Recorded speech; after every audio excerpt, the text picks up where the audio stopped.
Olá! No diagnóstico de hoje eu vou analisar o significado político de algumas atitudes, algumas declarações de integrantes do governo contra o STF. A gente sabe que depois do 7 de setembro, o Bolsonaro vem tentando passar uma imagem de moderado, principalmente em relação aos tribunais superiores, né? Em relação aos ministros do STF e ao TSE, que ele atacou bastante. Mas nesta semana, nos últimos dias, teve uma mudança dessa postura mais comedida que ele vinha tentando construir, ou pelo menos ele vinha tentando fazer com que a gente acreditasse que é o novo Bolsonaro. Vamos entender por quê? O principal fato que marcou essa mudança do Bolsonaro foi ele mesmo, na live da semana passada, ter voltado a atacar o STF, criticando decisões de ministros do tribunal. Mas esta semana, mais especificamente no dia 14 de dezembro, a gente publicou aqui na coluna áudios de um discurso feito pelo ministro Augusto Heleno, ou general Heleno, durante um curso de formatura na ABIN. Era a formatura de um fechado, um evento que só agentes participavam e ele palestrando para esses agentes. Não eram novos agentes, eram agentes que já integram a Agência Brasileira de Inteligência e fizeram um curso de aperfeiçoamento. E nesse discurso, que não era transmitido, portanto, ele achava que estava falando numa sessão reservada, Heleno foi o verdadeiro Heleno, que não é o Heleno comedido, o Heleno que ele vem tentando passar a imagem de que é, especialmente ao longo desse ano, que o general tentou construir uma imagem diferente da que marcou o desempenho dele em 2020 e em 2019. O Heleno de verdade é o Heleno que está naqueles áudios.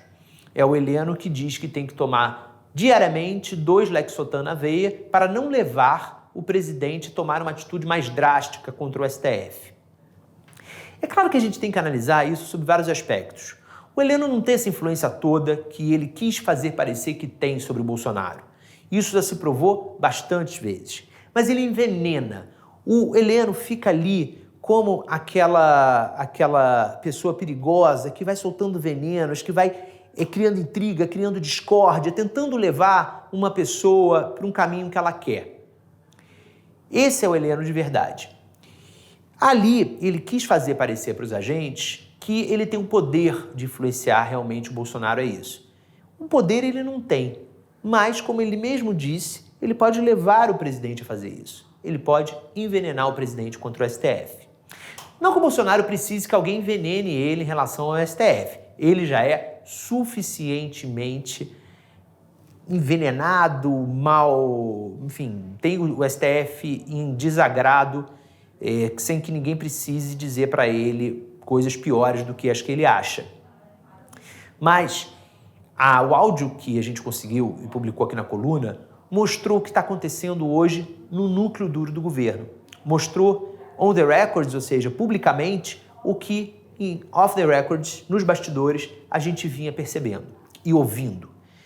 O que se diz entre ministros mais próximos do Bolsonaro é que essa será a tendência dos próximos meses. O Bolsonaro e esses ministros entendem que tem sim que voltar a partir para o STF, que o STF está sim atropelando o executivo, tomando decisões que não lhe cabem e com isso querendo se impor em relação ao outro poder.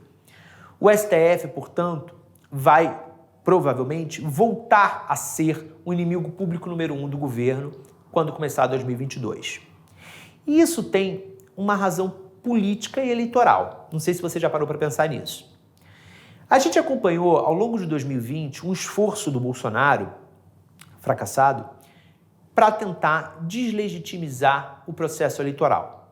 Ele chegou a conseguir que a Câmara dos Deputados analisasse, votasse a criação do voto impresso.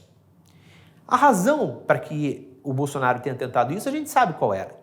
Ele queria que a recontagem, eventual recontagem desses votos impressos numa campanha, numa eleição que ele perdesse, criasse uma permanente suspeita, criasse uma aura de suspeição eterna sobre o processo, com infinitas recontagens, que fossem permitindo que, como não tinha o resultado final, ele fosse continuando no cargo até de uma maneira que o processo eleitoral inteiro, depois de infinitas recontagens, estivesse totalmente desacreditado e ele teria, com isso, desarticulado o ponto central de uma democracia, que é a eleição, a possibilidade de renovação de poder. O Bolsonaro perdeu essa batalha, mas ele não considera que ele perdeu a guerra.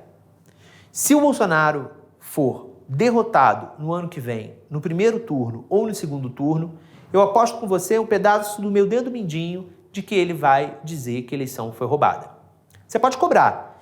Se o Bolsonaro não disser que a eleição foi fraudada, que a eleição não teve nenhum tipo de irregularidade, você pode escrever nas redes sociais da Coluna, me manda um e-mail que eu vou considerar seriamente cortar um pedaço do meu dedo. É claro que a gente faz piada, a gente tenta encarar de uma maneira mais leve, porque é a única maneira da gente suportar viver num país como o Brasil 2021. Mas isso é muito sério.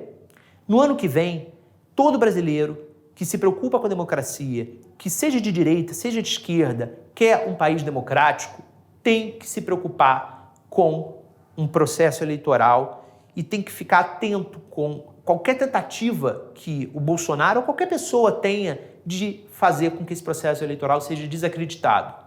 As urnas eletrônicas, elas são confiáveis, elas são seguras, elas são protegidas. Isso já está tecnicamente comprovado pelo Tribunal Superior Eleitoral e por diversos especialistas.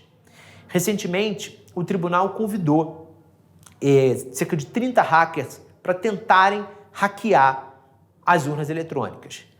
Novamente, isso foi feito e novamente ninguém conseguiu. Isso é feito há décadas. E não é que eles vão conseguir hackear pela internet. Não é, porque a urna não é conectada na internet. O TSE deu uma urna para eles e os desafiou para que eles tentassem fazer o hackeamento com a urna em mãos. Quer dizer, é uma coisa bastante improvável de acontecer, dada a segurança feita pelos próprios militares, pelas autoridades da segurança das urnas. E não conseguiram. As eleições de 2022, elas vão transcorrer de maneira segura, do ponto de vista de confiança no resultado, mas ela tem que transcorrer também segura na sociedade como um todo. A gente vai ter que ficar muito atento em 2022 para que as garantias de todos os candidatos e de todos os eleitores sejam asseguradas. Todos os candidatos vão ter que ter segurança física para poder fazer campanha. Isso inclui os dois principais deles, né, que estão na frente das pesquisas, o Bolsonaro e o Lula. Os eleitores vão ter que ter segurança para ir a comícios, para votar no dia, vão ter que ter segurança na internet. E isso é dificílimo, porque o ambiente das redes sociais está extremamente tóxico, como a gente sabe, e o debate ali praticamente inexiste. Mas todos nós, como sociedade, temos que tentar mudar essa realidade da internet. Nós, jornalistas, a gente também vai ter que ter segurança para trabalhar. Isso é uma coisa que, se você acompanha meu trabalho, você sabe que eu recorrentemente faço a defesa da liberdade de imprensa, não só por ser jornalista, mas também por convicção como cidadão. E eu convido você a fazer uma defesa da liberdade de imprensa em 2022. A gente assegura o seu direito à informação. E, claro, os jornalistas erram, os jornalistas muitas vezes, como quaisquer outros profissionais, eles podem cometer equívocos. E os bons jornalistas, eles estão abertos a aprender com esses equívocos e corrigir o trabalho deles. Mas nenhum equívoco, nenhum erro, nada que um jornalista faça no desempenho da sua profissão justifica que a gente sofra violência psicológica, violência moral, violência física, como vem acontecendo. Eu convido você, nesse 2022, a trabalhar para que a gente tenha um ambiente político de debate, um ambiente político seguro, um ambiente político de troca de ideias. E se você acompanha a coluna, fica ligado em janeiro, porque a gente vai trazer algumas novidades para ajudar as pessoas a conversarem melhor no ano que vem. Valeu!